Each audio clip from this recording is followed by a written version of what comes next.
یہ شعبان کا مہینہ الحمدللہ شروع ہو چکا ہے اور سارے سال کا سب سے مقدس اور مبارک مہینہ رمضان ان قریب انشاءاللہ آنے والا ہے۔ اللہ تعالیٰ نے شعبان کو رمضان کا مقدمہ بنایا، اور یہ روایت مشہور ہے کہ جب نبی کریم صلی اللہ علیہ وسلم رجب کا چاند دیکھتے تھے تو یہ دعا فرمایا کرتے تھے کہ اللہم بارک لنا فی رجب و شعبان وبلغنا رمضان، کہ اللہ ہمارے لیے رجب کے مہینے میں بھی برکت عطا فرمائیے اور شعبان کے مہینے میں بھی برکت عطا فرمائیے، وبلغنا رمضان، اور ہمیں رمضان تک پہنچا دیجئے، یعنی ہماری عمر اتنی ہو جائے کہ ہم اپنی زندگی میں رمضان پالیں اور رمضان کی نعمتوں اور برکتوں سے مستفید ہوں۔ تو اللہ تعالی ہم سب کو رمضان تک پہنچائے اور اس کی برکتوں سے مستفید ہونے کی توفیق عطا فرمائے۔ شعبان چونکہ اس رمضان کا مقدمہ ہے، اس لیے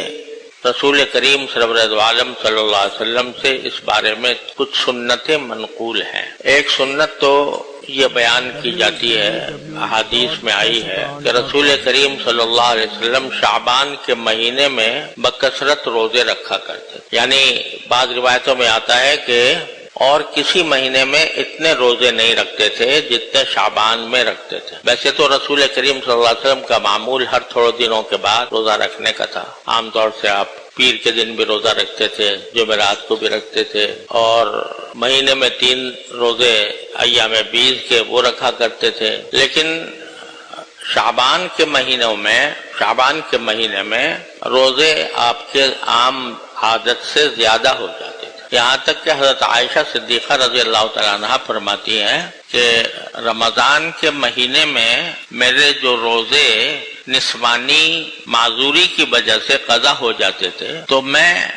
شعبان میں حضور اقدس صلی اللہ علیہ وسلم کے ساتھ رکھا کرتے، اس لیے کہ اور دنوں میں میں رسول کریم صلی اللہ علیہ وسلم کی خدمت میں مشغول ہوتی تھی، تو اس وجہ سے اور دنوں میں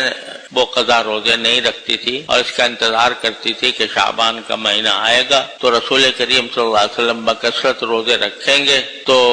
اس وقت میں بھی اپنے روزوں کی قضا کر لوں۔ تو اس سے ایک بات تو یہ معلوم ہوئی کہ شعبان کے مہینے میں نفلی روزے آدمی کو چاہیے کہ رکھے، لیکن ساتھ ہی یہ بھی فرما دیا کہ رمضان سے پہلے 2-3 دن روزے نہ رکھے۔ رمضان سے پہلے جیسے